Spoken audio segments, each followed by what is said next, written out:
I joined the company about 8 years ago. There were 9 stores. Today there are 135 stores across India. So we've seen this transition. Really, the growth has come in the last 7 to 8 years, and we're now in about 45 cities across India. And that scale of scaling up has come because there was a very clear vision that was set out in 2002, 2003. We work on something called 5-year vision plan, where the goals are set, and there is a commitment to achieving those goals. So today is the 3rd vision plan, which is where there has been a huge change in the way we are structured. We have invested back into the supply chain. We have always worked with traditional artisans and craftspeople, and I think Fab India's strength is the relationships. Many of our relationships with weavers and printers and craftspeople go back 50 years. And we're now working with 2nd or 3rd generation in those families, and that is what, and always looking for new artisans and craftspeople and skills to work with. The way we are structured, talking about our supply chain structure today, the way we are structured is that we have set up community-owned companies. There are 17 operational community-owned companies across the country, and the unique thing about these companies is that we've made the artisans and the shareholders as shareholders in these companies. So weavers, printers, anyone related to the crafts that we're working with participate with us in the profits of the company. And it's for the first time that they have a say in the decision making. They have a representative on the board. They have multiple streams of income. They not only get income for the product that we purchase from them, but they also receive dividends, and they get capital appreciation for the shares that they're holding. And in the next session, I'll share some of the statistics on how these companies have performed and the kind of returns that the artisans and craftspeople are getting from these companies. And this is something which has helped us go back to the grassroots, go back to the product, work with people on the ground. By having these companies across the country, the 18 of them, we are really able to once again be very close to the people making the product. And having Fab India as a retail chain at the front end is, I think, our greatest strength, because linking producers to market is the strength, and we're able to bring their products to market and thereby give them sustainable livelihoods. So the idea is not to work with a cluster in an on and off manner, but to be able to work with them in a consistent way and to sustain their looms, to sustain their printing tables, and to I just wanted to say that although the company says Artisans Microfinance, this is a wholly owned subsidiary of Fab India through which this entire structure has been set up and is managed. We don't do the traditional microfinance. What we really do is micro enterprises, and we believe that by giving the artisan or the weaver sustainable work through the year, they don't really need that microfinance element actually, because they will then be able to sustain themselves from their product. So that is that's a little bit about Fab India's journey. In terms of, since we're talking about leveraging opportunities, I think a couple of things I want to share is in terms of scaling up, and we were having this discussion a little earlier, what we feel is it's very important to have a vision. When you want to scale up, set a vision and then work consistently towards it. And the vision needs to keep moving. It's a moving target. So I think we are today in our 3rd vision plan. Sorry.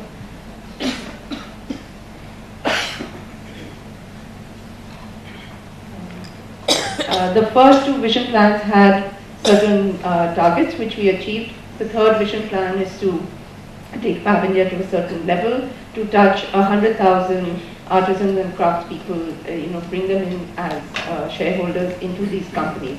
So once we achieve one, we move on to the next, but it's important to stay consistently on course and look very thoroughly into the details. I mean, the vision is one part, but the execution, it all lies in the execution on whether you can convert that vision into reality. And there's a lot of hard work that goes into that in the background that all these people would know. As all of you know, actually, you're all working in the in entrepreneur innovation. So really, it's the details in the execution and keeping that up consistently day after day. That is what makes a company, I think, successful and able to scale up in a way where it can maintain quality and consistency. But the other part that I wanted to highlight is how do you acquire talents to do this kind of a job? Now, we believed and we have experienced that poverty is not about just absence of certain facilities, that you don't have good cultivable land, so you are poor, or you don't have good roads, so you are poor. Of course, those are the reasons why somebody is a poor. But there is another internal reason for somebody to be poor, and that is, I am poor because I think I am poor. It's a matter of self-belief, that I think I cannot do things. Nothing will happen to me. I have been born like this and I will die like this. From there, if there is a change that can happen, that I start thinking, yes, I can change my lives, and I can help change the life of others. That's a fundamental transformative change. So a person who we now call development professional has to work on both the fronts. One is that the external reasons for somebody to become poor, and also the internal reasons for somebody to become poor. So that requires a special kind of a person to do that. And that's the kind of professional Pradhan has been trying to acquire from the universities and campuses. We are currently 300 of us of that kind who are trying to make changes in the villages.